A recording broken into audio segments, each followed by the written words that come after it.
আজীব বিষয় হচ্ছে পৃথিবীর কোনো সায়েন্টিস্ট আল্লাহর অস্তিত্ব স্বীকার করে নাই, কোনো সায়েন্টিস্ট করে নাই। আল্লাহ নাই এই কথা কেউ বলে, কোনো সায়েন্টিস্ট বলে নাই।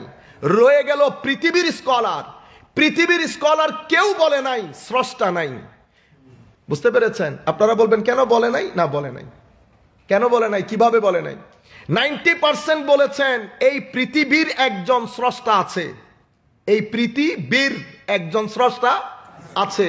আর কিছু বলেছে এই পৃথিবী স্রষ্টা। আপনি মোট কথা হচ্ছে স্রষ্টার ওই অ্যাঙ্গেল থেকে আপনি বের হতে পারছেন না। এরা হচ্ছে বহির্বিশ্ব নিয়ে যারা গবেষণা করে, এদেরকে আমরা বৈজ্ঞানিক বলি। আর ওয়াফি আনফুসিহিম, যারা আমাদের ভিতরের জগতে আল্লাহ কি দান করেছেন। এখন ভিতরের জগতে কি দেওয়া হয়েছে আমরা তো জানি না। ভিতরের জগতে আল্লাহ রাব্বুল আলামিন মানুষকে অসীম শক্তি দিয়ে বানিয়েছে। মানুষ ব্রেইন দিয়ে যেমন চিন্তার কুদরত রাখে, মানুষ কলব দিয়েও চিন্তার কুদরত রাখে। দুইটাই সক্ষমতা, দুইটাই সক্ষমতা। একটা নির্দিষ্ট জায়গা পর্যন্ত গিয়ে থমকে দাঁড়ায়, আরেকটার কোনো সীমা পরিসীমা নাই। এবং এটা এত দূর পর্যন্ত বিস্তৃত এবং এত দূরের জিনিসকে অ্যাট্রাক্ট করতে পারে। আপনি যখন হযরত সুলাইমান আলাইহিস ইসলামের লাশ দরবারে আসিফ বিন বরখিয়া বসা, যখন জিজ্ঞাসা করা হয়েছে রানী বিলকিস আসার আগে বিলকিসের সিংহাসন কারা এখানে আমাকে এনে দিতে পারবে, আসিফ বিন বরখিয়া বলেছে, কোরআন বলছে ওয়াকাল আল্লাযী ইনদাহু ইলমুম মিনাল কিতাব, যার কাছে ইলম ছিল, নলেজ, যার কাছে নলেজ ছিল। উনি বলেছেন কিসের নলেজ? কিতাবের নলেজ। যার কাছে কিতাবের নলেজ ছিল, জ্ঞান ছিল, উনি দাঁড়িয়ে বললেন হুজুর আমি আপনার চোখের পলকের আগে আমি এটা নিয়ে আসতে পারবো। আমি আপনাদেরকে এই জিনিসটার প্রতি আপনারা গভীরভাবে কনসেন্ট্রেট করেন যে এখানে একটা শক্তি লুকায়িত আছে। এটা হচ্ছে হাইডেন পাওয়ার, এটা মানুষের ভিতরে দেওয়া হয়েছে। আল্লামা ইকবাল খুব সুন্দর বলেছেন, উনি বলেছেন আপনি মন মে ডুব কর পা যা সুরাগে জিন্দগি, তু মেরা নেহি বানতা না বন আপনা তো বন, আপনা তো বন। আমাদের ভিতরেই মওলাই করিম একটা অসীম শক্তি দান করেছেন, আমরা অসম্ভবকে সম্ভব করে ফেলতে পারি। এই যে আসিফ বিন বরখিয়া কোন জায়গা থেকে কোন জায়গায় জিনিস নিয়ে এসেছেন, কিসের ভিত্তিতে? কোন নলেজের ভিত্তিতে। আমরা সেই নলেজের সন্ধানে আছি। সেটা কোন নলেজ? আমরা যদি এই নলেজ, যেটাকে ইলমুম মিনাল কিতাব বলা হয়েছে, এখানে ইলমও আছে, হিকমতও আছে। কোন সময় শুধু ইলম উল্লেখ করা হয়েছে, হিকমত উল্লেখ করা হয় নাই। যখন নবী এবং ওলিদের ব্যাপারে শুধু ইলম উল্লেখ করা হয়, সেখানে হিকমতও থাকে, সেখানে হিকমতও থাকে। আর যদি শুধু হিকমতের উল্লেখ করা হয়, সেখানে ইলমও থাকে। মানে এই সমস্ত সত্তার জন্য যখন ইলম শব্দ ইউজ করা হয়, হিকমত সেখানে জড়িত থাকে, ইনভলভ থাকে, ইনক্লুডেড থাকে। যখন হিকমত উল্লেখ করা হয়, ইলমও ইনক্লুডেড থাকে। যেমন নবীদের ক্ষেত্রে বলা হয়েছে আমি নবীদেরকে নবুয়ত দান করেছি, এটা না বলে বলা হয়েছে ইলম দান করেছি। তো নবীদেরকে যে নবুয়ত দান করা হয়েছে, এটাকেও ওয়া আতাইনাহুল ইলমা, আমি ইলম দান করেছি। তো নবীদের নবুয়তকেও আল্লাহ ইলম বলেছেন, ওলিদের বেলায়েতকেও আল্লাহ ইলম বলেছেন। এখন এই দুই ইলম, অতঃপর আমরা যদি হযরতে লুকমান আলাইহিস ইসলামের ক্ষেত্রে যাই, হযরত লুকমান আলাইহিস ইসলাম বলছেন, কোরআনে পাকের মধ্যে আল্লাহ বলেছেন আমি লুকমানকে হিকমত দান করেছি, লুকমানকে আমি হিকমত দান করেছি। আলহামদুলিল্লাহ ওয়াসসালাতু ওয়াসসালামু আলা রাসূলিল্লাহ ওয়া আলা আলিহি ওয়া সাহবিহি ওয়া মাওয়ালা, আম্মা বা'দ। فقد قال الله سبحانه وتعالى في القرآن الكريم بسم الله الرحمن الرحيم إن الله وملائكته يصلون على النبي يا أيها الذين آمنوا صلوا عليه وسلموا تسليما اللهم صل على سيدنا محمد وعلى آل سيدنا محمد وبارك وسلم। সবাই মিলে একবার দুরূদ পাক পড়ি। اللهم صل على سيدنا محمد وعلى آل سيدنا محمد وبارك وسلم الصلاة والسلام عليك يا رسول الله وعلى آلك وأصحابك يا سيدي يا حبيب الله। তবু একটা শের না পড়লে রুহানি মজা পাওয়া যায় না। আমরা একবার সালাতুনিয়ার একটা শের পড়ি, আপনারা যদি এটা মোটামুটি আপনাদের ফ্যামিলিয়ার হয়। صلاتنا يا رسول الله عليكم سلام يا حبيب الله عليكم تمنا दर्द दिल हो तो कर खिदमत फकीरों की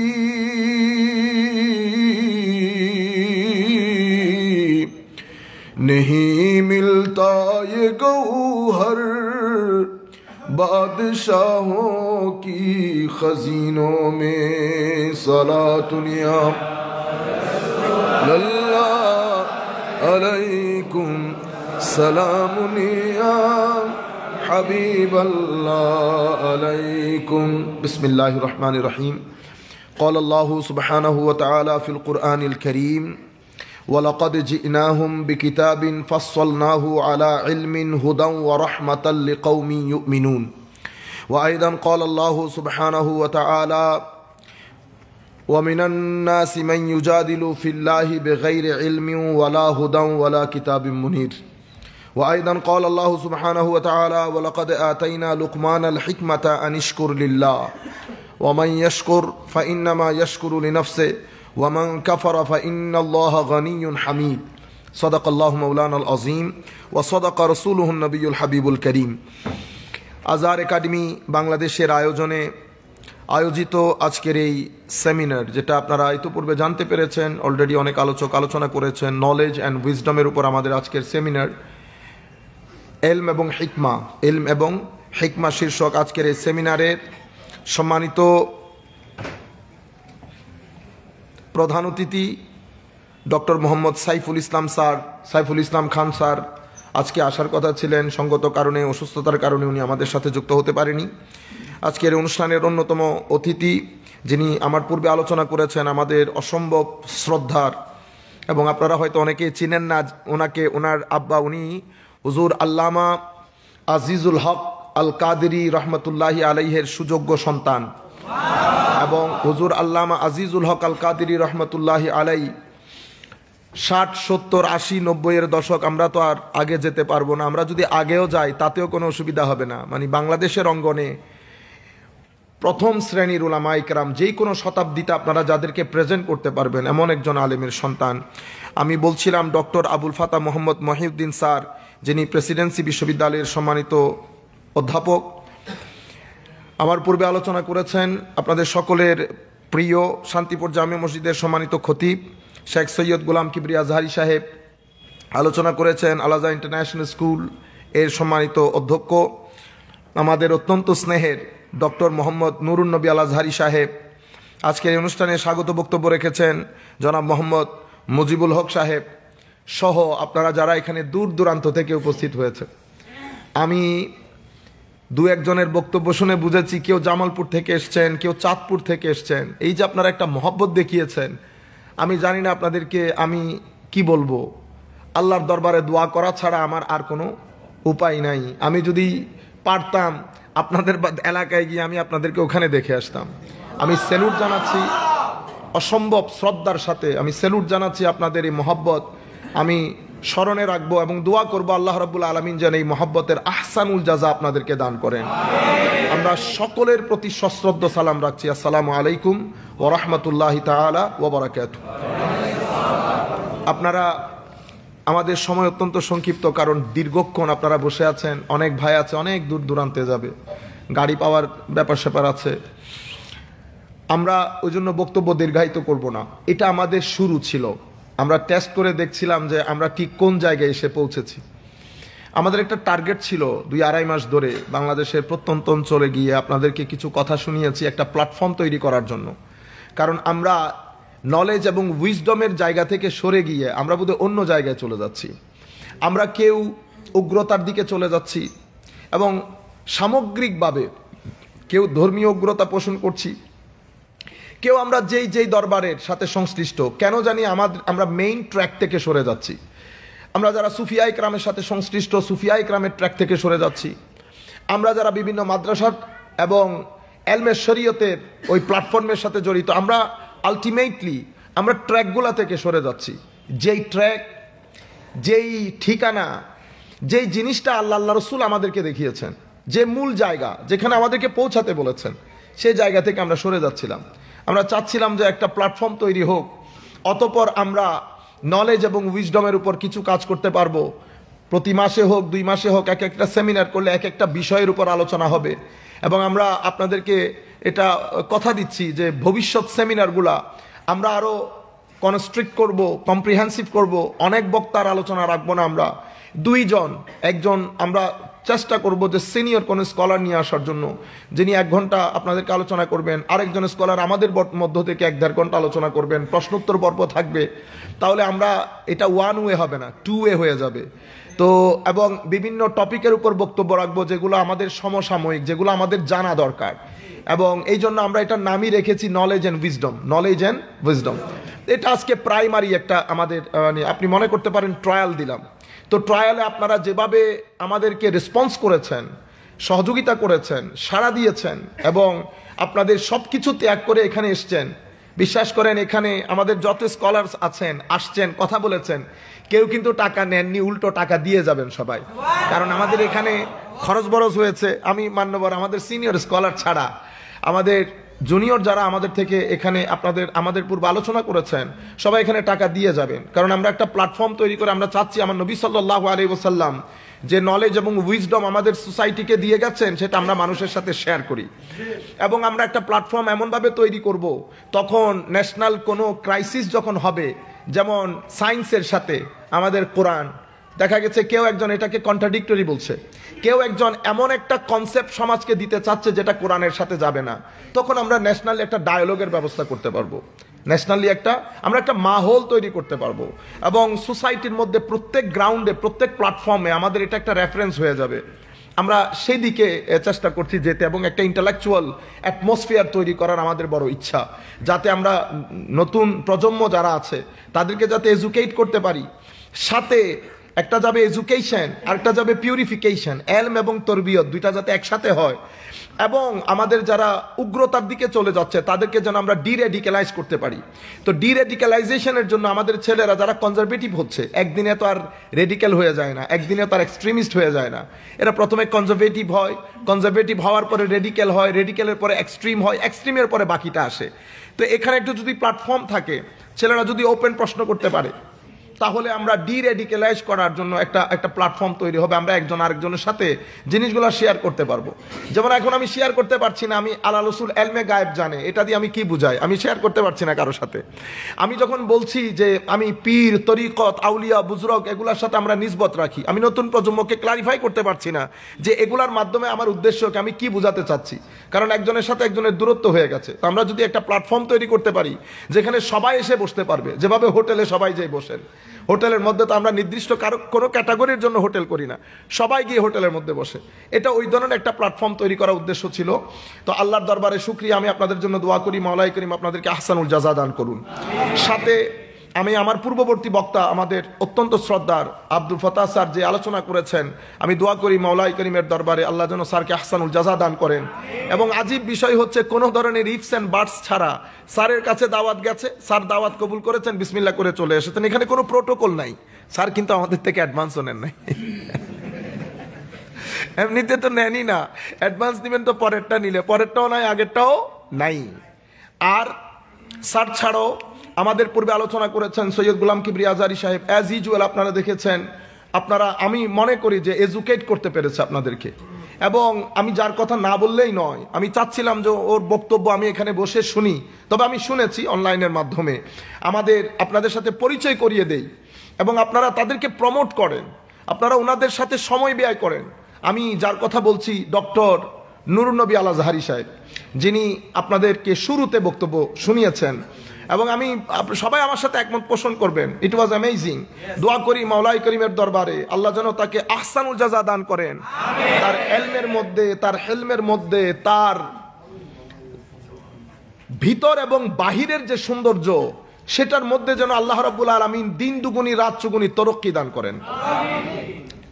আর সর্বসাকুল্যে অনেক বেশি ধন্যবাদ জানাচ্ছি আমাদের পীর সাহেব হুজুর আসছেন, এই যে দাওয়াত গেছে চলে আসছে, কোনো ধরনের প্রোটোকল নাই, এসে ওই যেখানে জায়গা পেয়েছে বসে আছে। আর অনেক সম্মানিত লোক এখানে, কেউ খতিব, কেউ বিভিন্ন স্কুলের মাদ্রাসার প্রফেসর। এটা আমার মনে হয় অসাধারণ। আমি আল্লাহর দরবারে শুকরিয়া জানাচ্ছি যে গ্রাউন্ডটা তৈরি করতে চাচ্ছিলাম, যেখানে সবাই এসে ঘুরে যাবে, যেখানে কেউ কোনো প্রোটোকলের তালাশ করবে না, সবাই একসাথে নিচে বসবো এবং সবাই শোনার মন মানসিকতা তৈরি করব। আমি দোয়া করি যে সমস্ত আমাদের গ্রেট মাইন্ডসেটগুলো এসছেন, আল্লাহর দরবারে দোয়া করি আল্লাহ যেন আপনাদেরকে আহসানুল জাযা দান করে। আমরা আর সময় ব্যয় না করে আমাদের মূল আলোচনায় যাই। আজকের বিষয়টা হচ্ছে নলেজ অ্যান্ড উইজডম। আমরা এই নলেজ অ্যান্ড উইজডম একদম প্রাইমারিলি ওই শব্দ দুইটার উপরে আমি কনসেন্ট্রেট করব, আমি অন্য কোনো জায়গায় যাব না। ইতোপূর্বে আমাদের বক্তব্য আপনারা শুনেছেন, আমাদের ভাইয়েরা বক্তব্য দিয়েছেন, অনেক কিছু আপনারা জানতে পেরেছেন। আমরা শুধু এই দুইটা বিষয়ে দুইটা শব্দের উপর আমাদের কনসেন্ট্রেশন থাকবে। আমরা নলেজ এবং উইজডম এটা কি জিনিস। আমাদের একটা স্বর্ণযুগ ছিল, সেই স্বর্ণযুগের মধ্যে শুধু জ্ঞান কাকে বলে, হোয়াট ইজ নলেজ, মা হুয়াল ইলম, শুধু এই বিষয়ের উত্তর আমাদের উলামায়ে কেরাম হাজারে পেজ লিখেছেন শুধুমাত্র এই বিষয়ের উত্তর দেওয়ার জন্য। এবং এখনো পর্যন্ত যারা কিছুটা লেখাপড়া করে তারা যদি দাঁড়ায়, আরেক পাশে যদি অক্সফোর্ডের প্রফেসরও থাকে, আমি যদি তাকে বলি যে আপনি knowledge, what is knowledge, how to achieve it, knowledge কিভাবে অর্জন করতে হয়, নলেজ কাকে বলে, এই বিষয়ের উপর আপনি 12 ঘন্টা লেকচার দেন, কেউ দিতে পারবে না, সাবজেক্ট থেকে সরে যাবে। কিন্তু কোনো একজন ইসলামিক স্কলার যিনি আমাদের এই বিষয়গুলো জানেন, পড়েছেন, আপনি যদি তাকে বলেন এই বিষয়ের উপর 7 দিন বক্তব্য রাখেন, উনি 7 দিন বক্তব্য রাখতে পারবেন। এই মূল বিষয় থেকে, মানে হোয়াট ইজ নলেজ, এখান থেকে তাকে সরে যেতে হবে না। এত বেশি কাজ আমাদের স্কলারগণ করে গেছেন। আমরা দুই একটা কিতাবের কথা আপনাদেরকে শেয়ার করি। আবু ইয়ালা আল বগদাদি, ওনার আল মুতামাদ ফি উসুলিদ্দিন, ইমাম আবুল মুঈন আন-নাসাফি তাফসিরাতুল আদিল্লা, ইমাম আবু ইসহাক আস-সাফার আল বুখারী তালখিসুল আদিল্লা, এই কিতাবগুলোর মধ্যে এই ধরনের আরো অসংখ্য কিতাব, আমি তো আপনাদেরকে আটার মধ্যে লবণ যেরকম দেন সেরকম 1-2টা কিতাবের কথা বলেছি, শুধু নলেজ কাকে বলে। এবং আমার হাতে এখন একটা কিতাব আছে এখানে, এই কিতাবটা হুজুর সৈয়দি শাইখুল ইসলাম প্রফেসর ডক্টর মোহাম্মদ তাহেরুল কাদেরীর লেখা। এই কিতাব 680 পেজ। এই কিতাবের মধ্যে শুধু উত্তর দেওয়া হয়েছে নলেজ কি, নলেজ কিভাবে অর্জন করতে হয়। এই আন্দাজে উলামায়ে কেরাম কাজ করে গিয়েছেন। আমরা শুধু ওখান থেকে 2-1টা জিনিস আপনাদের সাথে শেয়ার করার জন্য আমরা এই আধা ঘন্টা সময় ব্যয় করব। একটা জিনিস মাথায় রাখতে হবে যে আমাদের দ্বীনের, যদি বলেন ক্রাক্স, দ্বীনের মূল, মানে আমাদের দ্বীনের ক্রাক্সই হচ্ছে নলেজ।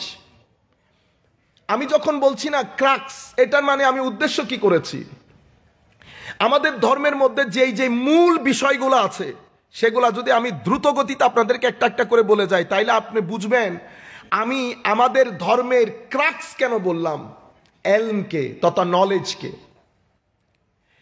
আল্লাহ রাব্বুল আলামিন নিজেকে বলেছেন আলিম, মহাজ্ঞানী।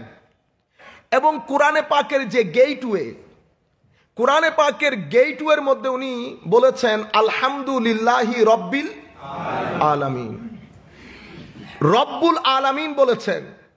এদিকে মালিকি ইয়াউমিদ্দিন বলেছেন। টাইম, স্পেস সবকিছু সূরা ফাতিহার এই 2-3 আয়াতের মধ্যে জমা করে দেওয়া হয়েছে। এবং উনি আরো বলেছেন কোরআনে পাকের মধ্যে সানুরিহিম আয়াতিনা ফিল আফাক ওয়া ফি আনফুসিহিম হাত্তা ইয়াতাবায়্যানা লাহুম আন্নাহুল হক, অনতি বিলম্বে আমি তোমাদেরকে বহির্বিশ্ব এবং তোমাদের ভিতর, মানে ইন্টেরিয়র হিউম্যান ডিজাইন, আমাদের ভিতরের যে ইন্টেরিয়র ডিজাইন, এটা সম্পর্কে আমি তোমাদেরকে ওয়াকিফাল করব। এবং বহির্বিশ্বের যেই নিয়ম কানুন, বহির্বিশ্বের যে নিদর্শন, সেগুলো আমি তোমাদের সামনে উন্মোচিত করব। এই 2টা জিনিস উন্মোচিত হওয়ার পরে তোমরা বলতে বাধ্য হবে যে আমি আল্লাহ হক, তোমার কাছে অন্য কোনো অপশন থাকবে না। এই যে আল্লাহ বলেছেন না যে বহির্বিশ্বের নিয়ম, বহির্বিশ্বের নিয়ম কিন্তু আমি বুঝবো না। আমি তো খুব সাধারণ মানুষ, আমি সকালে উঠি, খাদ্য গ্রহণ করি, বিকালে রাতে শুয়ে পড়ি। এখানে দিন রাত, চন্দ্র সূর্য সমুদ্র পরিবর্তন, নবমণ্ডল ভূমণ্ডল, নক্ষত্র গ্রহপুঞ্জি, তারকা চাঁদ সূর্য, তাবৎ বিষয় নিয়ে আমার বিন্দু মাত্র কোনো আগ্রহ নাই। কারণ আগ্রহ কখন থাকে না? যখন আপনি এটা টেস্ট বুঝবেন না। আপনি বাইরের মানুষকে শুটকি খাওয়াতে পারবেন না, শুটকির প্রতি তার কোনো আগ্রহ থাকবে না। কিন্তু শুটকির প্রতি আপনার একটা আগ্রহ থাকবে, কারণ আপনি শুটকিকে চেনেন জানেন। তো এখানে আমাদের কোনো আগ্রহ নাই। কিন্তু আপনি জানেন যাদেরকে আমরা বলি সায়েন্টিস্ট, তাদের কিন্তু ঘুম নাই। প্রত্যেকটা পরিবর্তন তারা একবার দেখে না, দুই তিনবার করে করে দেখে, দুই তিনবার করে করে দেখে। তো আমার আল্লাহ রাব্বুল আলামিন এই বিভাগের জন্য আল্লাহ কিছু মাইন্ডসেট বানিয়েছেন। এই মাইন্ডসেটওয়ালা লোকদেরকে আমরা সায়েন্টিস্ট বলি, যারা পরিবর্তন কেন হয়, চন্দ্র কি সূর্য কি, পৃথিবীতে উপরের জিনিস কেন নিচে আসে, এখানে যে ম্যাগনেটিক ফোর্স, ম্যাগনেটিক ফিল্ড, মধ্যাকর্ষণ, সবকিছু কিন্তু এই যে উপরের জিনিস নিচে পড়া, একটা জিনিস আরেকটাকে আকর্ষণ করা। এই যে একটা ম্যাগনেট বড় পড়ে আছে, এটা ৮০,০০০ কিলোমিটার দূরের একটা ম্যাটারকে আকর্ষণ করা, এই তাবৎ জিনিসগুলা যারা জানে আমরা তাদেরকে সায়েন্টিস্ট বলি, তাদেরকে সায়েন্টিস্ট বলি। আজীব বিষয় হচ্ছে পৃথিবীর কোনো সায়েন্টিস্ট আল্লাহর অস্তিত্ব স্বীকার করে নাই, কোনো সায়েন্টিস্ট করে নাই। আল্লাহ নাই এই কথা কেউ বলে, কোন সায়েন্টিস্ট বলে নাই। রয়ে গেল পৃথিবীর স্কলার, পৃথিবীর স্কলার কেউ বলে নাই স্রষ্টা নাই। বুঝতে পেরেছেন? আপনারা বলবেন কেন বলে নাই? না বলে নাই। কেন বলে নাই? কিভাবে বলে নাই? 90% বলেছেন এই পৃথিবীর একজন স্রষ্টা আছে, এই পৃথিবীর একজন স্রষ্টা আছে। আর কিছু বলেছে এই পৃথিবী স্রষ্টা। আপনি মোট কথা হচ্ছে স্রষ্টার ওই অ্যাঙ্গেল থেকে আপনি বের হতে পারছেন না। এরা হচ্ছে বহির্বিশ্ব নিয়ে যারা গবেষণা করে, এদেরকে আমরা বৈজ্ঞানিক বলি। আর ওয়াফি আনফুসিহিম, যারা আমাদের ভিতরের জগতে আল্লাহ কি দান করেছেন। এখন ভিতরের জগতে কি দেওয়া হয়েছে আমরা তো জানি না। ভিতরের জগতে আল্লাহ রাব্বুল আলামিন মানুষকে অসীম শক্তি দিয়ে বানিয়েছে। মানুষ ব্রেইন দিয়ে যেমন চিন্তার কুদরত রাখে, মানুষ কলব দিয়েও চিন্তার কুদরত রাখে। দুইটাই সক্ষমতা, দুইটাই সক্ষমতা। একটা নির্দিষ্ট জায়গা পর্যন্ত গিয়ে থমকে দাঁড়ায়, আরেকটার কোনো সীমা পরিসীমা নাই। এবং এটা এত দূর পর্যন্ত বিস্তৃত এবং এত দূরের জিনিসকে অ্যাট্রাক্ট করতে পারে। আপনি যখন হযরত সুলাইমান আলাইহিস ইসলামের লাশ দরবারে আসিফ বিন বরখিয়া বসা, যখন জিজ্ঞাসা করা হয়েছে রানী বিলকিস আসার আগে বিলকিসের সিংহাসন কারা এখানে আমাকে এনে দিতে পারবে, আসিফ বিন বরখিয়া বলেছে, কোরআন বলছে ওয়াকাল আল্লাযী ইনদাহু ইলমুম মিনাল কিতাব, যার কাছে ইলম ছিল, নলেজ, যার কাছে নলেজ ছিল। উনি বলেছেন কিসের নলেজ? কিতাবের নলেজ। যার কাছে কিতাবের নলেজ ছিল, জ্ঞান ছিল, উনি দাঁড়িয়ে বললেন হুজুর আমি আপনার চোখের পলকের আগে আমি এটা নিয়ে আসতে পারবো। আমি আপনাদেরকে এই জিনিসটার প্রতি আপনারা গভীরভাবে কনসেন্ট্রেট করেন যে এখানে একটা শক্তি লুকায়িত আছে। এটা হচ্ছে হাইডেন পাওয়ার, এটা মানুষের ভিতরে দেওয়া হয়েছে। আল্লামা ইকবাল খুব সুন্দর বলেছেন, উনি বলেছেন আপনি মন মে ডুব কর পা যা সুরাগে জিন্দগি, তু মেরা নেহি বানতা না বন আপনা তো বন, আপনা তো বন। আমাদের ভিতরেই মওলাই করিম একটা অসীম শক্তি দান করেছেন, আমরা অসম্ভবকে সম্ভব করে ফেলতে পারি। এই যে আসিফ বিন বরখিয়া কোন জায়গা থেকে কোন জায়গায় জিনিস নিয়ে এসেছেন, কিসের ভিত্তিতে? কোন নলেজের ভিত্তিতে। আমরা সেই নলেজের সন্ধানে আছি। সেটা কোন নলেজ? আমরা যদি এই নলেজ, যেটাকে ইলমুম মিনাল কিতাব বলা হয়েছে, এখানে ইলম আছে, হিকমত আছে। কোন সময় শুধু ইলম উল্লেখ করা হয়েছে, হিকমত উল্লেখ করা হয় নাই। যখন নবী এবং ওলিদের ব্যাপারে শুধু ইলম উল্লেখ করা হয়, সেখানে হিকমত থাকে, সেখানে হিকমত থাকে। আর যদি শুধু হিকমতের উল্লেখ করা হয়, সেখানে ইলম থাকে। মানে এই সমস্ত সত্তার জন্য যখন ইলম শব্দ ইউজ করা হয়, হিকমত সেখানে জড়িত থাকে, ইনভলভ থাকে, ইনক্লুডেড থাকে। যখন হিকমত উল্লেখ করা হয়, ইলম ইনক্লুডেড থাকে। যেমন নবীদের ক্ষেত্রে বলা হয়েছে আমি নবীদেরকে নবুয়ত দান করেছি, এটা না বলে বলা হয়েছে এলম দান করেছি। তো নবীদেরকে যে নবুয়ত দান করা হয়েছে এটাকেও ওয়াতাইনাহুল ইলমা, আমি এলম দান করেছি। তো নবীদের নবুয়তকেও আল্লাহ এলম বলেছেন, ওলিদের বেলায়তকেও আল্লাহ এলম বলেছেন। এখন এই দুই এলম, অতঃপর আমরা যদি হযরতে লুকমান আলাইহিস ইসলামের ক্ষেত্রে যাই, হযরত লুকমান আলাইহিস ইসলাম বলছেন, কোরআনে পাকের মধ্যে আল্লাহ বলেছেন আমি লুকমানকে হিকমত দান করেছি, লুকমানকে আমি হিকমত দান করেছি। ইমাম ইবনে কাসির সহ অসংখ্য মুফাসসিরিনে কেরাম, ইমাম কুরতুবী সহ এই বিষয়গুলো এনেছেন। উনাকে উনার বন্ধু, কারণ হযরতে লুকমান আলাইহিস ইসলাম ছিলেন আফ্রিকান কালো মানুষ, একেবারে পাতলা, সমাজের মধ্যে আপনি মনে করতে পারেন দারিদ্র সীমার নিচে বসবাসকারী হযরতে লুকমান হাকিম। উনি কোনো উপর শ্রেণীর মানুষ ছিলেন না। তো উনি কোনো না কোনো একজনের, সমাজের যারা প্রভাবশালী ব্যক্তি তাদের পশু পালন করতেন, মেষ শাবক পালন করতেন, ওখানে উনি কাজ করতেন। ওনার সাথে আরো এক ব্যক্তি ওনার কলিগ ছিলেন যিনি ওনার সাথে কাজ করতেন। একদিন ওই মানুষটা দীর্ঘদিন হযরত লুকমানের সাথে আর দেখা নাই, হঠাৎ করে দেখলেন লুকমানের ঘরের সামনে মন্ত্রী, মিনিস্টার, সমাজের হত্যাকর্তা, সমাজের যারা প্রভাবশালী লোক সবাই লাইন ধরেছে। কি কারণে? লুকমান থেকে পরামর্শ নেওয়ার জন্য। উনি অবাক হয়ে গেছে যে এই তো আমার সাথে কাজ করত।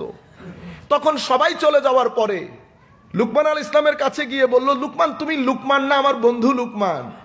কহে তোমার এই অবস্থা কিভাবে হলো, তুমি এই জায়গায় কিভাবে পৌঁছালা? তখন হযরত লুকমান আলাইহিস ইসলাম বলেছেন, ইমাম ইবনে কাসির 7-8টা করে বলেছেন, ইমাম কুরতুবী এটাকে শর্ট করে ফেলেছেন, 4টার মধ্যে এনেছেন। প্রথমে বলেছেন আল্লাহ রাব্বুল আলামিনের দান, আল্লাহর অনুগ্রহ। তো আল্লাহ অনুগ্রহ কেন করলেন? এখানে 3টা উনি মৌলিক কথা বলেছেন যেটার কারণে মানুষের কাছে হিকমত আসে। এটা বাদে এলম তো আসবে কিন্তু হিকমত আসবে না। আমি আরেকটু পরে আরেকটু ক্লিয়ার করব আপনাদেরকে। তো কি জিনিস? নাম্বার 2 হচ্ছে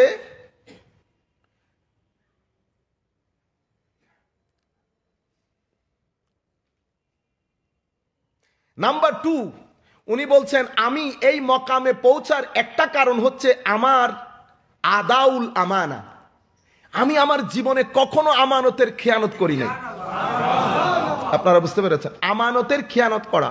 দেখেন আমানতের খেয়ানত মানে আপনার কাছে আমি টাকা রেখেছি, আপনি আমাকে টাকাটা ফেরত দেন না। আমরা জেনারেলি এটাই মনে করি, আসলে ঘটনা এরকম না। ঘটনা হচ্ছে আল্লাহ রাব্বুল আলামিন কোরআনে পাকের মধ্যে বলেছেন, আল্লাহ হুকুম দিচ্ছেন তোমাদেরকে যাতে তোমরা আমানাত ইলা আহলিহা, তোমরা যেন যার যার আমানত তার যে মূল মালিক তাকে কি দাও, তাকে হস্তান্তর করো।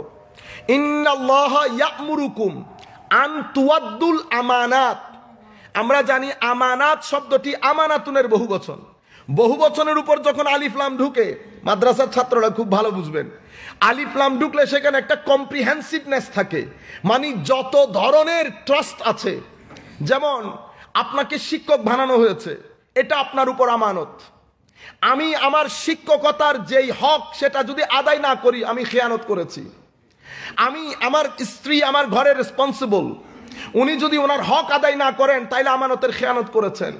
আমার ঘরের ড্রাইভার তার কাজের জন্য আমানতদার, এই যদি উনি যদি এটা করতে না পারেন, ব্যর্থ হন, তাইলে আমানতের খেয়ানত করেছেন। এটা হচ্ছে আমানত, একটা বিস্তৃত জিনিস। তো উনি বলছেন আমি আমার জীবনে কখনো আমানতের খেয়ানত করিনি, নাম্বার 1। নাম্বার 2 হচ্ছে সিদকুল হাদিস। আমার জীবনে আমি মুখে যা বলেছি অন্তরে তা বিশ্বাস করেছি, এবং আমার মুখ দিয়ে কখনো এমন কোনো কথা বলি নাই যেটা আমি অন্তরে বিশ্বাস করি না। এটাকে বলে আপনার ভিতর এবং বাহির এক হওয়া।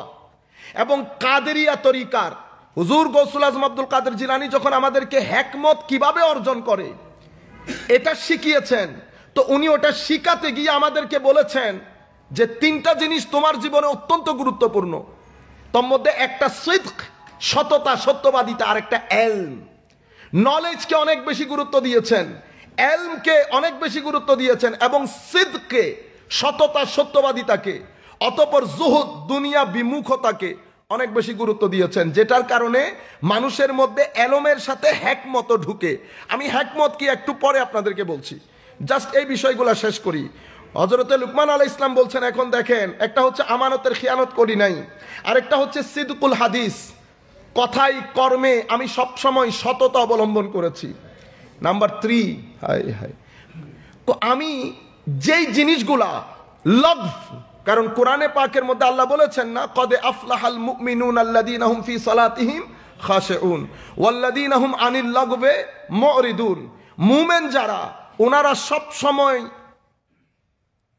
লগভ জিনিস, যেটার আমাদের দুনিয়াবি জিন্দেগিতে, আমাদের পরকালের জিন্দেগিতে যেটার সরাসরি কোনো ইম্প্যাক্ট নাই, এফেক্ট নাই, এমন কাজ যেটা আমার ভিতর জগৎকে আলোকিত করবে না, অন্ধকারাচ্ছন্ন করবে, এমন কাজ যেটা আমাকে গুনার দিকে ধাবিত করবে, এমন কাজ যেটা আমাকে অলস বানিয়ে ফেলবে, এই ধরনের কাজগুলা থেকে আমি নিজেকে সবসময় রক্ষা করেছি।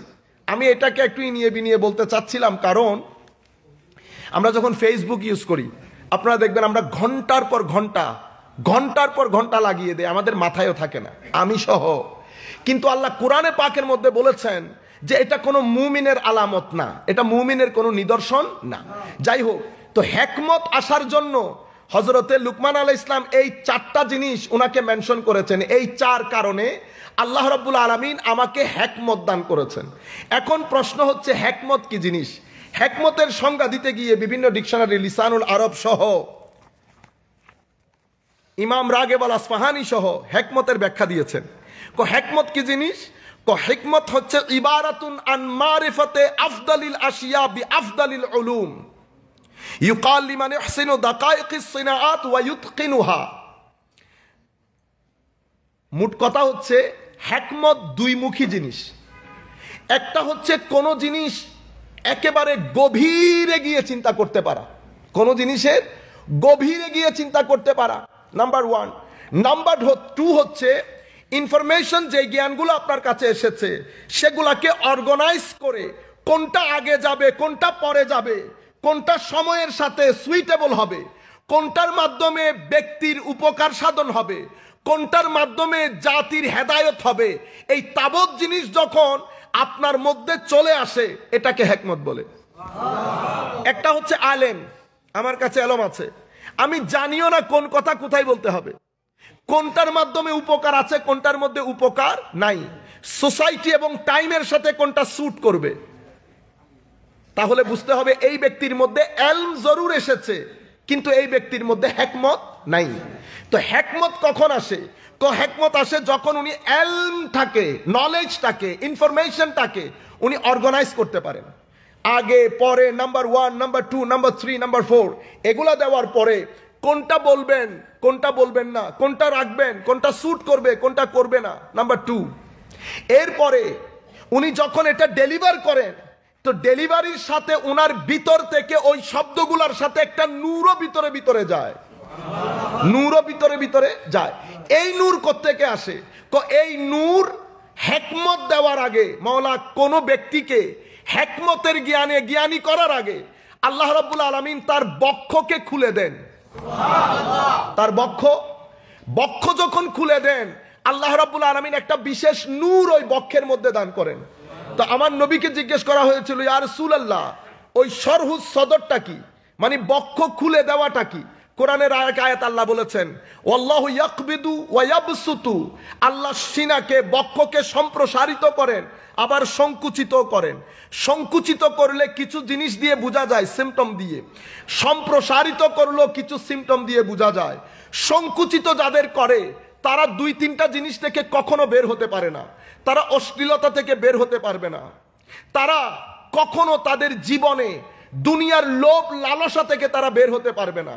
হোক আলেম, হোক টিচার, হোক সাধারণ মানুষ, তারা তারা লোভ থেকে বের হতে পারবে না।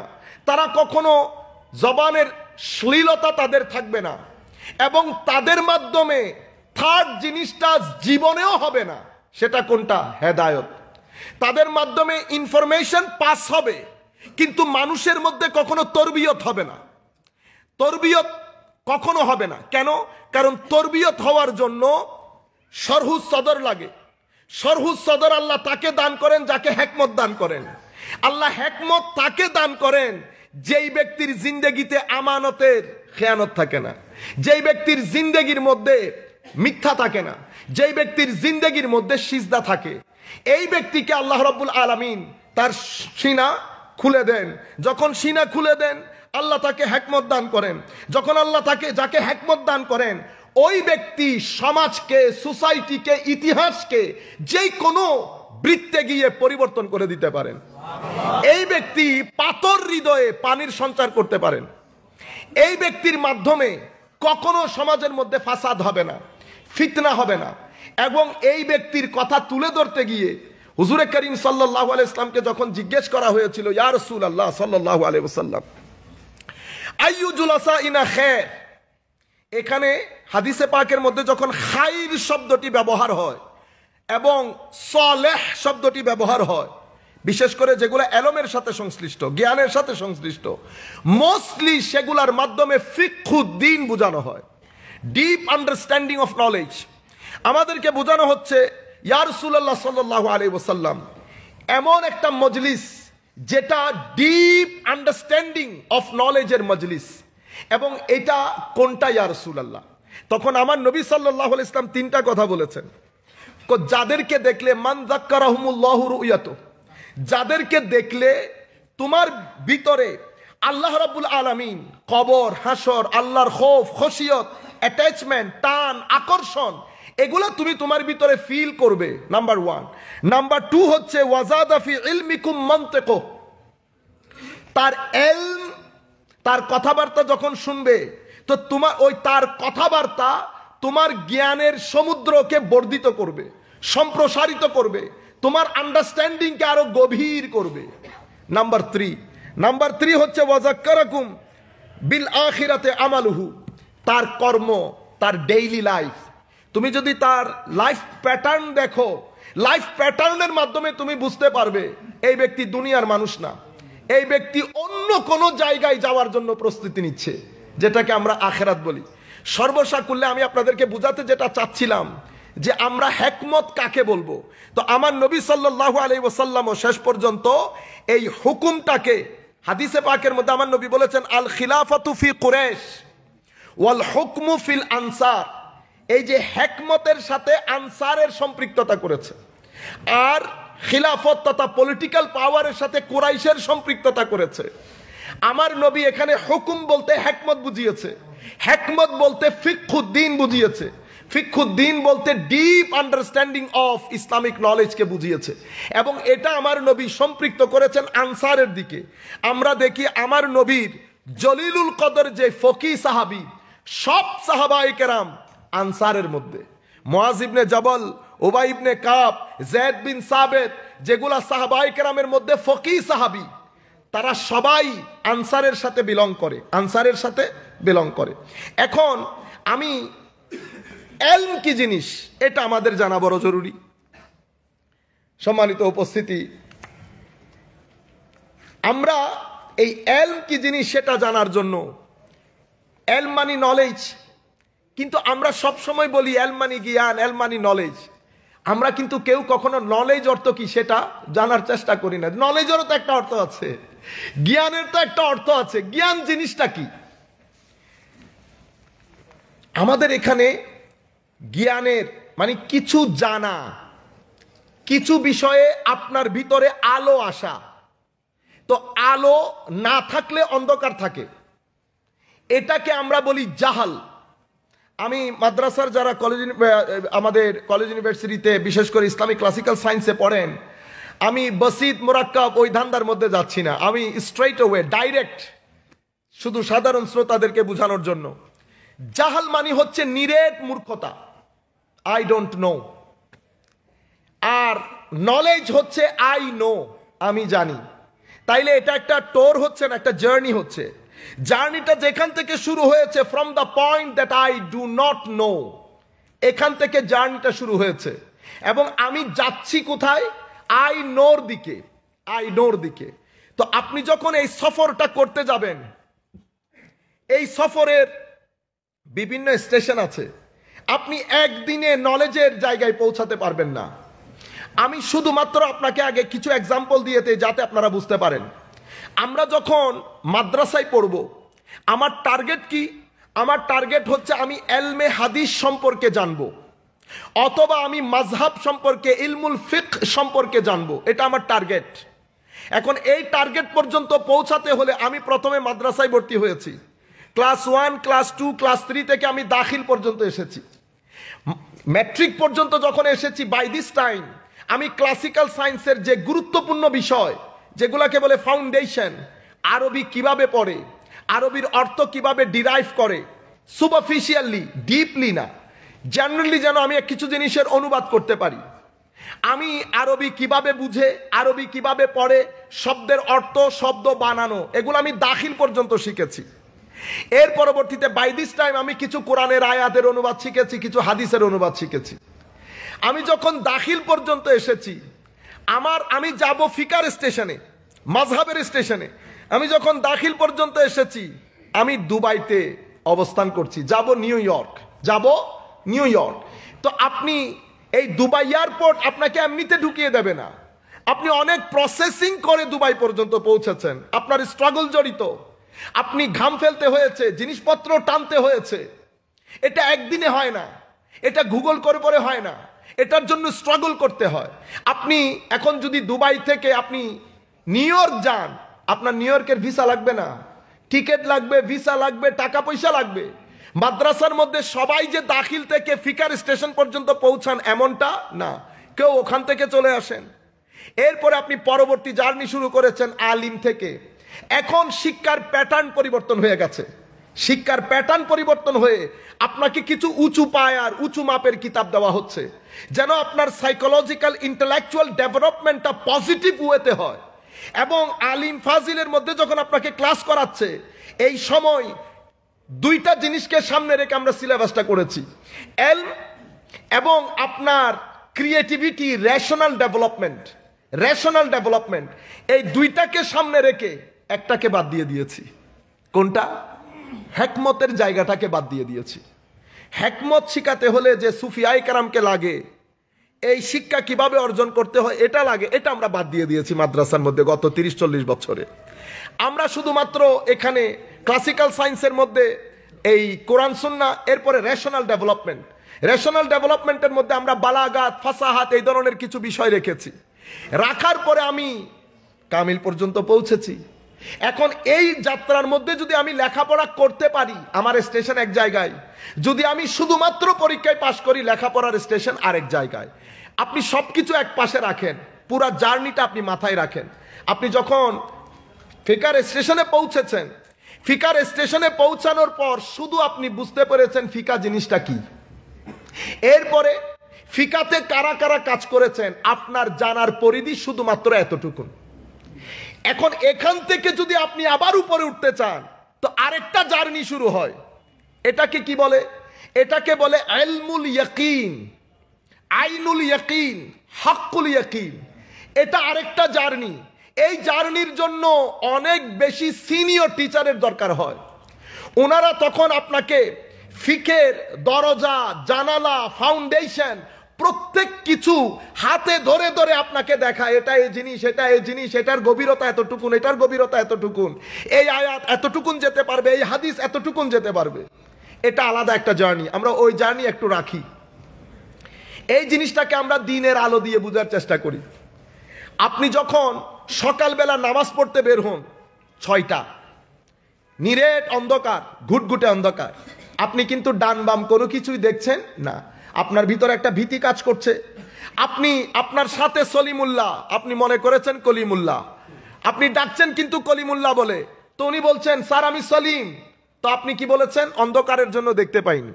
অন্ধকারের জন্য, কারণ অন্ধকার মানুষকে কনফিউজ করে। এই শব্দগুলো খেয়াল রাখবেন, পরবর্তীতে কাজে আসবে। অন্ধকার মানুষকে কনফিউজ করে, অন্ধকার মানুষকে ভীতিকর পরিস্থিতিতে ফেলে দেয়। অন্ধকার যেখানে ভয় লাগা দরকার সেখানে আপনার ভয় আসে না। বাঘ তো দেখেনি নাই, ভয় আসবে কোত্থেকে? এই হচ্ছে অন্ধকারের নেচার। অন্ধকার মানুষকে কনফিউজ করে, অন্ধকার মানুষকে ভীত করে। অন্ধকার যেখানে ভয় পাওয়া দরকার সেই ভীতি থেকে আপনাকে দূরে রেখে আপনাকে ধ্বংসের মুখে ঠেলে দেয়। এটা অন্ধকার কাজ করে। আপনি মসজিদে গেলেন, মসজিদ থেকে বের হলেন, একটু আলো দেখেছেন, একটু আলো দেখেছেন, এখন আলো খুলতে আছে। এখন অন্ধকারের অপোজিটে এতক্ষণ যে ঘুটঘুটে অন্ধকার, সেটা এখন আলোতে পরিণত হচ্ছে। আলো একদিনে হয় না, ফকি একদিনে হয়ে যায় না, মুহাদ্দিস একদিনে হয় না। আলো 6টা, 6:30, 7, 8, 9, যখন 12টা বাজে তখন পৃথিবী বুঝতে পারবে যে পৃথিবীতে অন্ধকার নামে কোনো কিছু ছিল। পৃথিবী বুঝতে পারে না। এই জিনিসটা এখন মাথায় রাখেন। আমরা এখন অন্ধকার থেকে যাত্রাটা শুরু করেছি। আমার স্টেশনের নাম হচ্ছে জাহাল, মূর্খতা, নিরেট মূর্খতা, অন্ধকার। 6টার অন্ধকার, আমি জানিও না কোনটা রাইট কোনটা রং। এই জায়গা থেকে যখন আপনি কথা বলবেন আপনার মধ্যে হায়া থাকবে না। আপনি কার সাথে কথা বলছেন বুঝতেও পারবেন না, যেভাবে অন্ধকারের মধ্যে বাঘ দেখেন নাই আপনি। এখানে তো সমস্ত সলিমুল্লাহকে আপনার কলিমুল্লাহ মনে হবে। তখন এই জায়গার মধ্যে দাঁড়িয়ে যখন আপনি কথা বলবেন রংপুর কোরআনের মধ্যে পাবেন। বুঝতে পেরেছেন? এর পরবর্তীতে আপনি যাত্রা শুরু করেছেন। যাত্রা শুরু করার পরে প্রথম স্টেশন যেখানে পৌঁছেছেন 6:30টায় যখন সামান্য আলো হয়, এটাকে আমরা বলি ওয়াহাম। কি বলি? ওয়াহাম। ওয়াহামকে ইংরেজিতে বলে ডেলুশন, ইলুশন, ব্যাড ইমপ্রেশন। আমি একটা রিসার্চ করতে বের হয়েছি, কিন্তু আমি আমার অন্ধকার বেশি থাকার কারণে সলিমুল্লাহ কলিমুল্লাহর ক্ষেত্রে ডিসাইড করতে পারি নাই। আমার মধ্যে আমি যেই জিনিসটা থিসিসটা দিতে চেয়েছি এটা একটা রংলি ইন্টারপ্রিটেশন হয়ে গেছে। কেন? আমার স্টেশনের কারণে। এখন আমাদের এখানে সংকট কেন তৈরি হয়? সংকট তৈরি হচ্ছে আমি যখন স্টেজে বসে কথা বলছি, অথবা মিম্বরে বসে কথা বলছি, অথবা টিভিতে বসে কথা বলছি, আপনি কিন্তু বুঝতে পারেন না আমি কোন স্টেশন থেকে কথা বলছি। আপনি মনে করছেন আমি এলমের স্টেশন থেকে কথা বলছি, আসলে আমি কথা বলছি ওয়াহামের স্টেশন থেকে। ওয়াহামের স্টেশন থেকে যখন আপনি কথা বলবেন, আপনি সাদাকে সাদা বলতে পারবেন না, লালকে লাল বলতে পারবেন না, কারণ আপনি তো দেখছেন না। এখানে 20% আলো থাকে, 80% অন্ধকার থাকে, যার কারণে আমাদের এখানে সংকট তৈরি হচ্ছে। আমাদের এখানে আপনি যখন উঠে কথা বলছেন, আপনি বলছেন রসুল আত্মহত্যা করতে গেছে।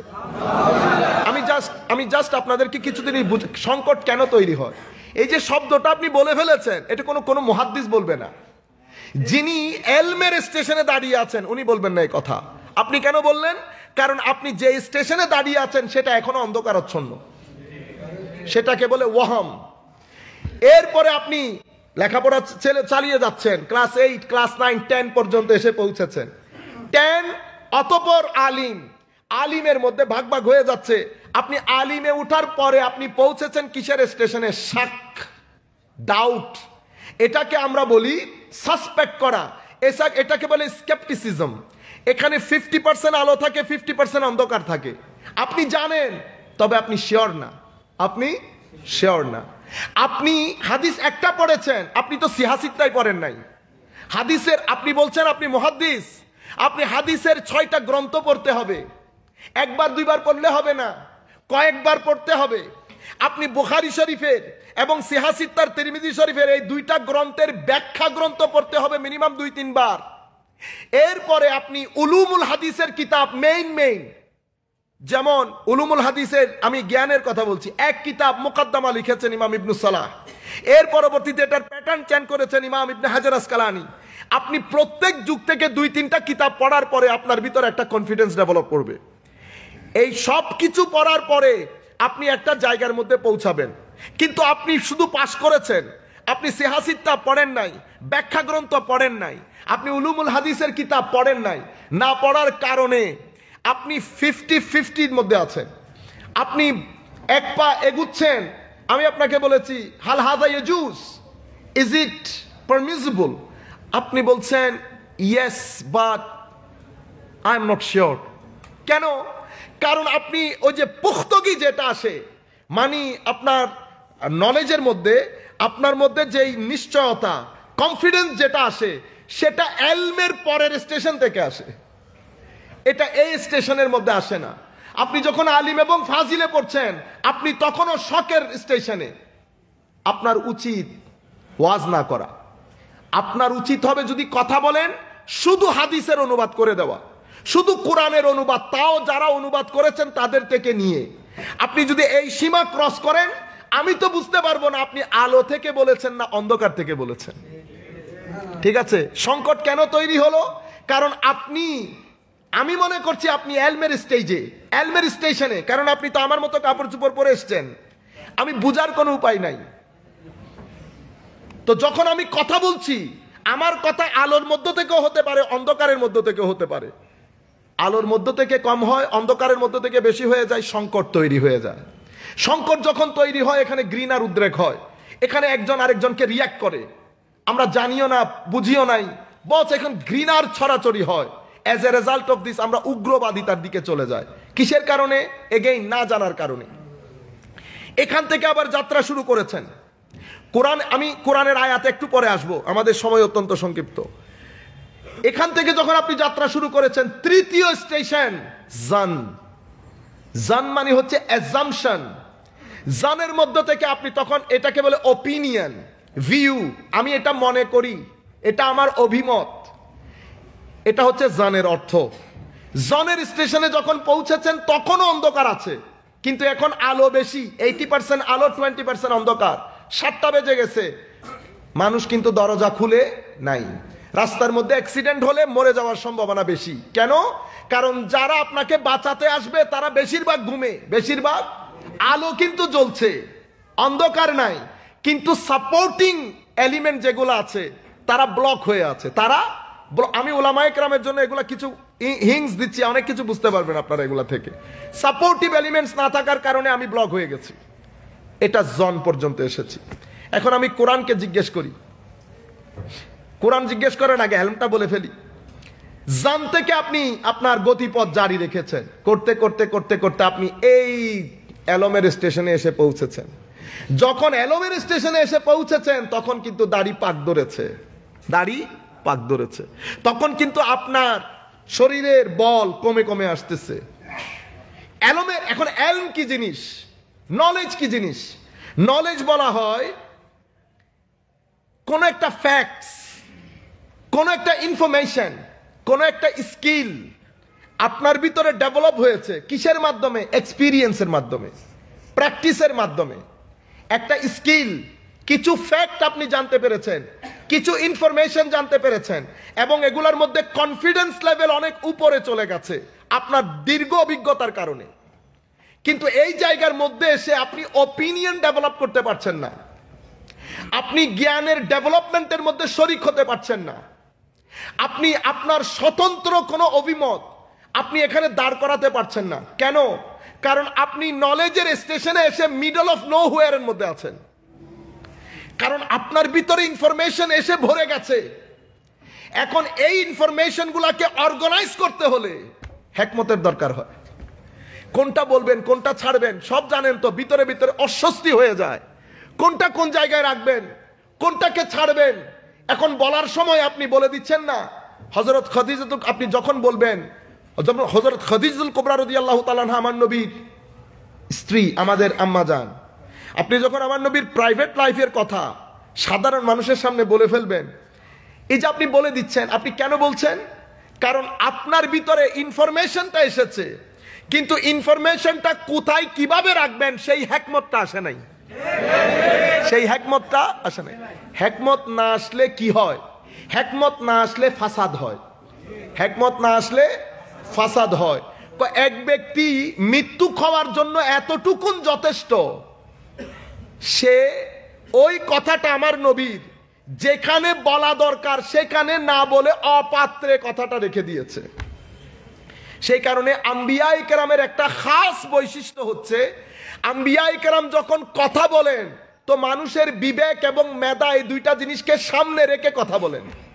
ওনারা এটা কিভাবে বলতে পারেন? কারণ আল্লাহ হাকিম, আল্লাহ নবীদেরকেও হাকিম বানান, নবীদেরকেও হাকিম বানান, অনেক বেশি হিকমতওয়ালা। এটাকে বলে অনেক বেশি আন্ডারস্ট্যান্ডিং এর মতো এত গভীরতা থাকে এবং সমুদ্র এত ওপেন থাকে, ওনারা আরামসে সাঁতার কাটতে পারেন। কিভাবে কাটবেন, কোন জায়গায় থাকবেন, কোন জায়গা দিয়ে বের হবেন, এটা ওনারা খুব ভালো করে জানেন, যার কারণে ওনারা কনফিউজড হন না। এখন আমরা আপনারা দেখেন এই এলমের পর্যায়ে এসে আপনি এখন এখানে দাঁড়িয়ে আছেন, আপনি কি কাউকে পড়াতে পারবেন? যেটা এসেছে সেটা পড়াতে পারবেন কোনা? আপনি এখনো মানুষকে এডুকেট করার জন্য, পড়ানোর জন্য, ইনফরমেশনটুকু ট্রান্সফার করার জন্য যেই স্পেশাল আপনার একটা বৈশিষ্ট্য দরকার, সেটা এখনো আপনার অ্যাচিভ হয় নাই। আপনি দেখছেন না, আমার নবী সাল্লাল্লাহু আলাইহি ওয়াসাল্লামের রেসালতের দায়িত্ব অর্পণ করার আগ পর্যন্ত 40 বছর সময় নিয়েছে আমার আল্লাহ।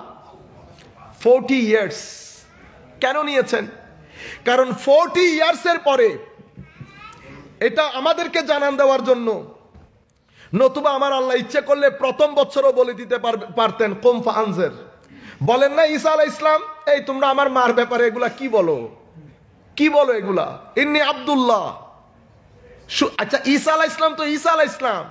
আপনারা ইবনে জুরেজ, হযরতে জুরেজ রাদিয়াল্লাহু তাআলা আনহু বনি ইসরাইলের আল্লাহর বড় ওলি ছিলেন না? মুসলিম শরীফের রওয়ায়াত। তো ওনার একটা খানেকা ছিল, সৌমা বলে খানেকাকে। খানেকার মধ্যে রাত দিন ইবাদত করতেন। ওনার মা গিয়ে একদিন ডাকছিলেন, জুরেজ জুরেজ। জোরাইজের কোনো আওয়াজ নাই। জোরাইজ দাঁড়িয়েছে যায় নামাজের মধ্যে।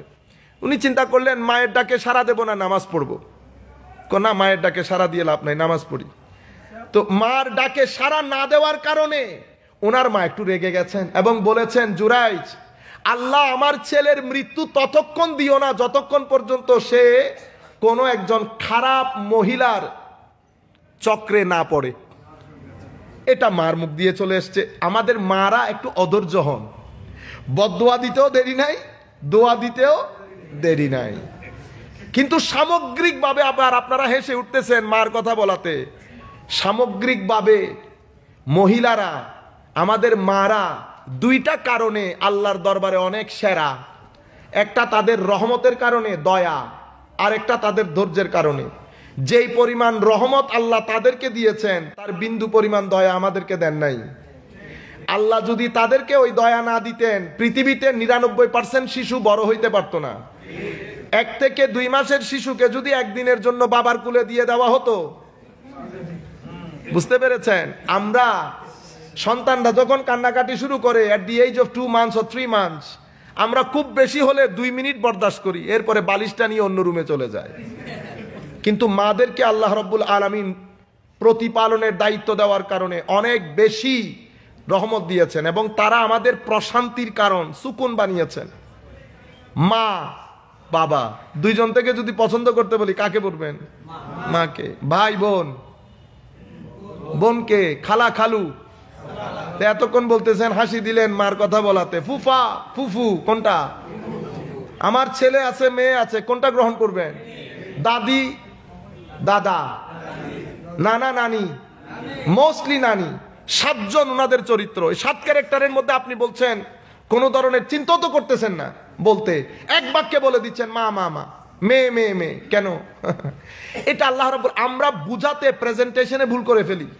আমাদের এখানে তো অনেক উলামায়ে, আমাদের কিছু কিছু হুজুরদেরকে দেখি নিচে নামাতে নামাতে এমন নিচে নামায়, ভাই এত নিচে নামাচ্ছেন। খদিজাতুল কুবরাকে এক পাল্লাই দিয়ে বসেন, কে কে বসবেন আরেক পাল্লার মধ্যে, দেখি কোন পাল্লা ভারী হবে। ফাতেমাতুজ জোহরাকে এক পাল্লাই দেই, ফাতেমাতুজ জাহরাকে এক পাল্লাই দেই, বাকি আমরা সবাই মিলে আরেক পাল্লায় উঠি। এক সিজদাও তো নিতে পারবো না, এক সিজদাও নেওয়া যাবে না। যাই হোক, আমি আপনাদেরকে যেটা বোঝাতে চাচ্ছিলাম, বলতে চাচ্ছিলাম যে এই যে এলমের পর্যায়ে, মানে শুরু থেকে আমরা জাহাল থেকে শুরু করেছি, এলমের পর্যায়ে গিয়ে শেষ করেছি। এই এলমের পর্যায় থেকে আমাদের আরেকটা যাত্রা শুরু হয়। এই যাত্রার মধ্যে স্পেশালিটি আসে, এই যাত্রার মধ্যে আপনার ভিতরে আরো গভীরতা আসে, এই যাত্রার মধ্যে জ্ঞানকে আপনি অর্গানাইজ করতে শিখেন। এই যাত্রার মধ্যে আপনার ভিতরে গভীরতা আস্তে আস্তে এত গভীর হয় জ্ঞান, যে সমুদ্রের মধ্যে পাথর মারলে যেমন নাড়াচাড়া হয় না, এলমের মধ্যে ওই ধরনের কোনো নাড়াচাড়া আসে না। আল্লাহ এই ব্যক্তির এক্সাম্পল কোরআনে পাকের মধ্যে দিতে গিয়ে বলেছেন, এদের এক্সাম্পল হচ্ছে বৃষ্টির পানির মতো। পানি কি হয়? পানি যখন পড়ে, পানির সাথে গাছের থেকে এইদিক ওদিক থেকে ময়লা আবর্জনা পড়ে ফোমের মতো হয়ে যায়, জাবাদার রাবিয়া। এই ফোমগুলা দূর থেকে দেখা যায়, পানি কিন্তু নিচে স্থির থাকে, পানি নিচে স্থির থাকে। পানি কোনগুলা? এটা মুমেনের কলবে এলম হেকমতের পানি। এটা স্থির থাকে, নাড়াচাড়া নাই। আপনি যখন নাড়াচাড়া করবে মাহফিলের মধ্যে, বা আমি যখন বলবো আমি ডিবেট অত টাকার পুরস্কার, তো মনে করবেন এই ব্যক্তির ভিতরে এলম আসে নাই, এসেছে ইনফরমেশন। নলেজ এবং ইনফরমেশন এই দুইটার মধ্যে পার্থক্য আছে। ইনফরমেশন আমি একটার পর একটা যাচ্ছে, একটার পর একটা যাচ্ছে, একটার পর একটা যাচ্ছে। ইনফরমেশন আপনি জমা করতে করতে আপনার পুরা সিনা ভরে গেছে।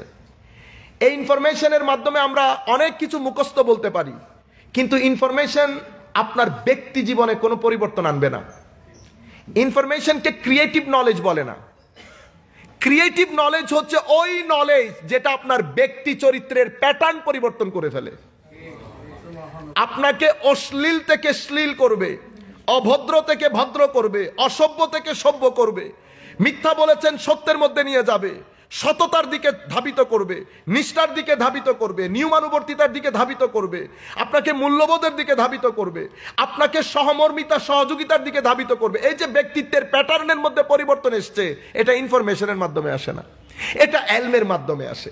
এই জন্য আমাদের এখানে আমরা যখন বলি জ্ঞান, তো আমাদের ইসলামিক সায়েন্সের মধ্যে আমরা জ্ঞান বলি ক্রিয়েটিভ নলেজকে।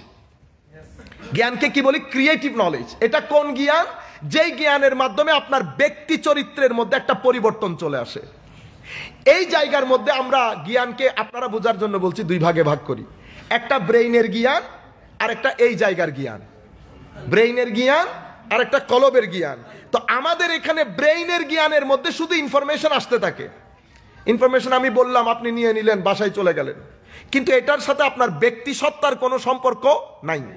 আপনি এতগুলো ইনফরমেশন নিয়ে যে কোনো ধরনের ঘটনা ঘটাচ্ছেন, বিক্রি হয়ে যাচ্ছেন, মিথ্যা বলছেন, মানুষকে ঠকাচ্ছেন, এটা এক ধরনের, এটা পজিটিভ নলেজ বলি।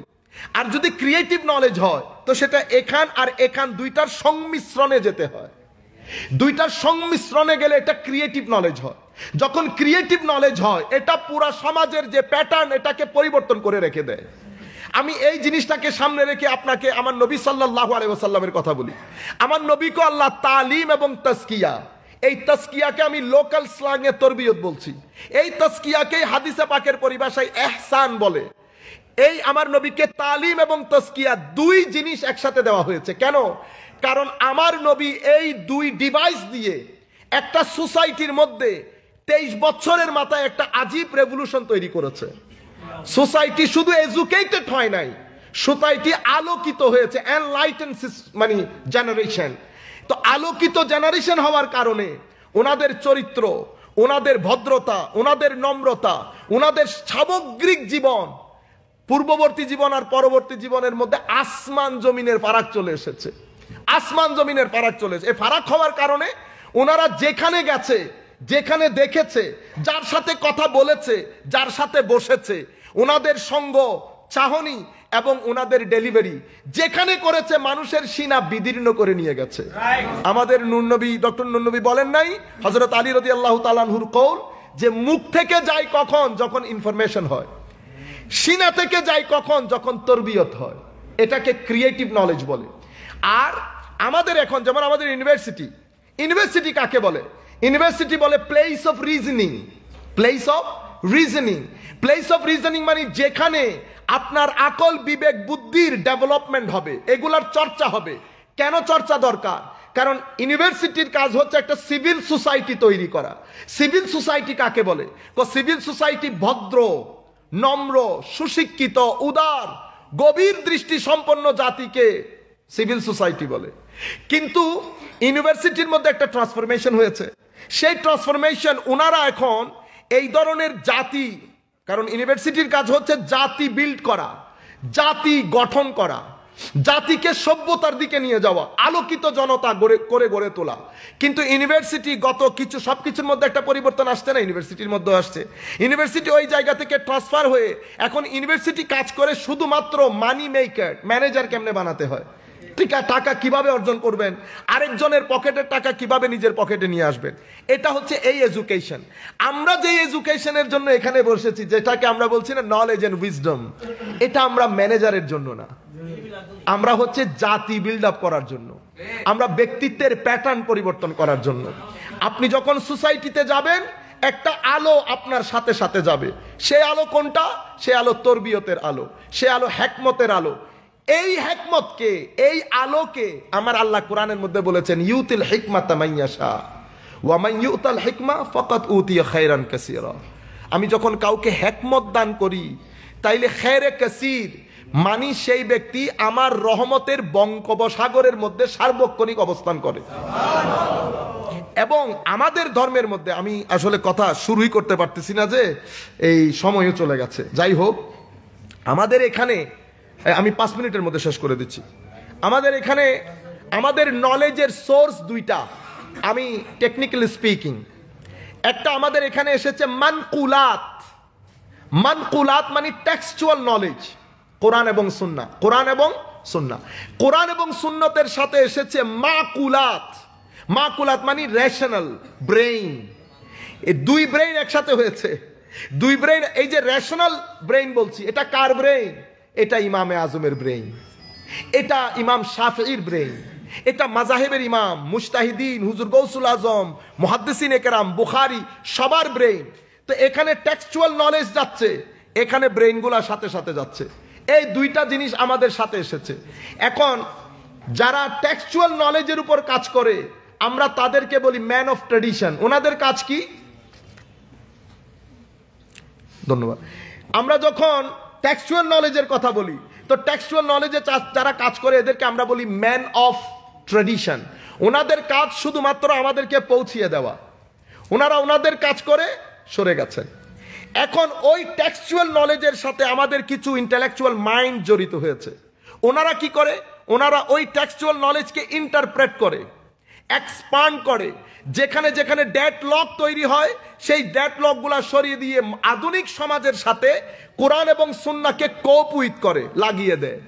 সেই কারণে কোরআন সুন্নাহ পুরাতন হয় না, কোরআন সুন্নাহ পুরাতন হয় না। এই ম্যান অফ ট্র্যাডিশন যারা অপিনিয়ন দিয়ে, ব্যাখ্যা দিয়ে, ইন্টারপ্রিটেশন দিয়ে এটাকে ডেভেলপ করে, তাদেরকে আমরা বলি ম্যান অফ অপিনিয়ন। এই যে ম্যান অফ অপিনিয়ন যারা, এই ম্যান অফ অপিনিয়ন পর্যায়ে পৌঁছতে হলে জাহাল থেকে যে শুরু করেছে এলম, এরপরে এলম থেকে আরেকটা জার্নি শুরু হয়। এটাকে আমরা বলি এলমুল ইয়াকিন, আইনুল ইয়াকিন, হক্কুল ইয়াকিন। যখন হক্কুল ইয়াকিনের মধ্যে পৌঁছে, তখন বান্দার এলমের মধ্যে ব্রেইন এবং কলব একাকার হয়ে তাদের এলমের মধ্যে কোনো সীমা পরিসীমা থাকে না, কোনো সীমা পরিসীমা থাকে না। তখন আল্লাহ মুসা আলাইহিস সালামের মতো জলিলুল কদর পয়গম্বরকে বলে, মুসা খিদিরের কাছে যাও, খিদিরের কাছে যাও। কেন? কারণ খিদিরের কাছে নলেজ ক্রিয়েটিভ নলেজ, বাট এটা এমন একটা নলেজ, এটা এমন একটা সক্ষমতা যেটার কোনো সীমা পরিসীমা নাই। আল্লাহ ইচ্ছে করলে আমার নবী মুসাকে সরাসরি দিয়ে দিতে পারতেন, মুসা আলাইহিস সালামের কাছে ছিল। কিন্তু আমাদের শিক্ষার জন্য বা কোন হিকমতের জন্য আল্লাহ করেছেন, আল্লাহ রাব্বুল আলামিন ভালো জানেন। মুসা আলাইহিস, আপনি ওই জ্ঞানের অবস্থা দেখেন, ওই জ্ঞান ফাকাদ উতিয়া খায়রান কাসীরার জ্ঞান। নৌকার মধ্যে উঠেছে, ছিদ্র করে দিয়েছে। ছিদ্রটা ছোট ছিদ্র ছিল না, এটা নিশ্চয়ই বড় ছিদ্র ছিল, যেন ওই ব্যক্তির নজরে আসে এবং সেই মনে করে যে বোটটা ডিফেক্টিভ বোট, এবং সে এটা না নিতে বাধ্য হয়। নিশ্চয়ই ওভাবে ছিদ্র করেছে। আচ্ছা, ছিদ্র করলে তো পানি ঢোকার কথা ছিল, পানি কিন্তু ঢোকে নাই। পানি ঢোকে, পানি ঢুকলে তো ডুবে যেত। ছিদ্র করে দিয়েছে জরুর, কিন্তু ছিদ্র দিয়ে পানি ঢুকে নাই। এই জ্ঞানটার বৈশিষ্ট্য হচ্ছে, এই জ্ঞানটা পানির যেই ধর্ম সেটাকেও পরিবর্তন করে দিতে পারে, এটা নেচার পরিবর্তন করে দিতে পারে। হযরত ইব্রাহিম আলাইহিস সালাম আগুনে ঝাঁপ দিয়েছে। আপনি বলবেন মুজিজা, আপনি মুজিজাকে, আমরা ইন্টেলেকচুয়ালি ডিসকোর্স করছি, মুজিজা কিছু কর আমরা রাখি। আগুনের নেচার যেটা, মুসা আলাইহিস সালামের, হযরত ইব্রাহিম আলাইহিস সালামের সঙ্গের কারণে আপনি আগুনের যেই নেচার পরিবর্তন হয়ে গেছে।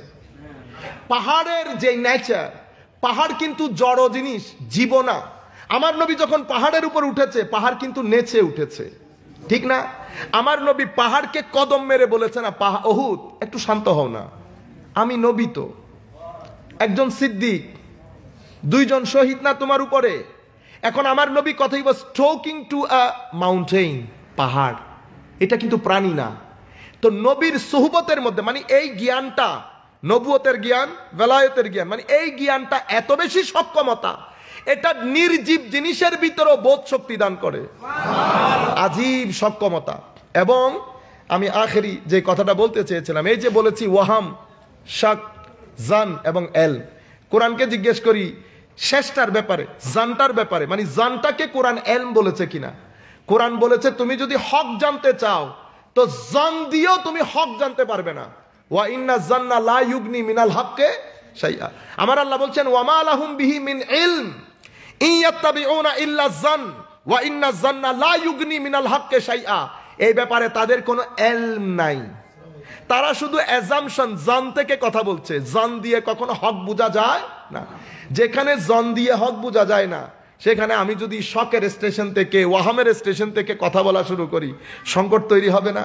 সংকট তৈরি হবে, সমাজের মধ্যে ঘৃণা ছড়াবে, নারীর ক্ষেত্রে হোক, সামগ্রিকভাবে হোক ঘৃণা ছড়াবে, মুসলমানদের মধ্যে ঘৃণার ছড়াছড়ি হবে, আপনি উগ্রপন্থার দিকে চলে যাবেন।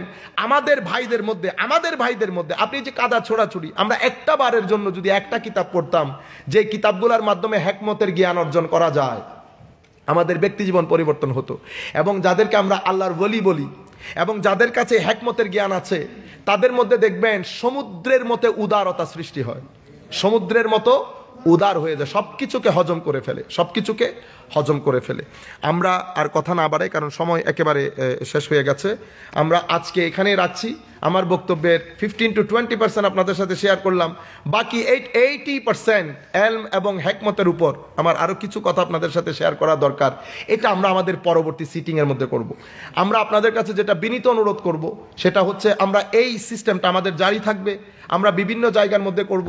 আপনারা দয়া করে আপনাদের বন্ধু বান্ধব নিয়ে একেবারে বিশাল একটা সচেতনতা তৈরি হয় মতো পরবর্তী সেশনগুলা, আমাদের এখানে যারা সেশনের আয়োজক আছেন, আমি তাদেরকে অনুরোধ করব, আমরা এই সেশনটাকে 3 ঘন্টার মধ্যে নিয়ে আসব, 2 থেকে 3 ঘন্টা, অথবা 2 ঘন্টা, অথবা 2.5 ঘন্টা, যাতে 2 বক্তা বক্তব্য রাখতে পারেন 1 ঘন্টা 1 ঘন্টা করে, বাকি 1 ঘন্টা আমরা প্রশ্নোত্তর পর্ব যাতে রাখতে পারি। এবং এই বিষয়গুলো আমরা একটু ইন্টেলেকচুয়ালি, এই মুহূর্তে আমাদের যে জিনিসগুলো প্রয়োজন, যেই প্রশ্নগুলো আপনারা অন্যান্য কোথাও করতে পারেন না, সব প্রশ্ন যেন এখানে করতে পারেন, সেই ব্যবস্থা যেন করা হয়। আমি ওনাদেরকেও বিনয়ের সাথে অনুরোধ করছি। আপনাদেরকে আবারও ধন্যবাদ জানিয়ে আমরা আমাদের বক্তব্য শেষ করছি। দোয়া করি মাওলাই করিম সহি সালামতে আপনাদেরকে আপন আপন গন্তব্যস্থলে যাওয়ার তৌফিক দান করুন।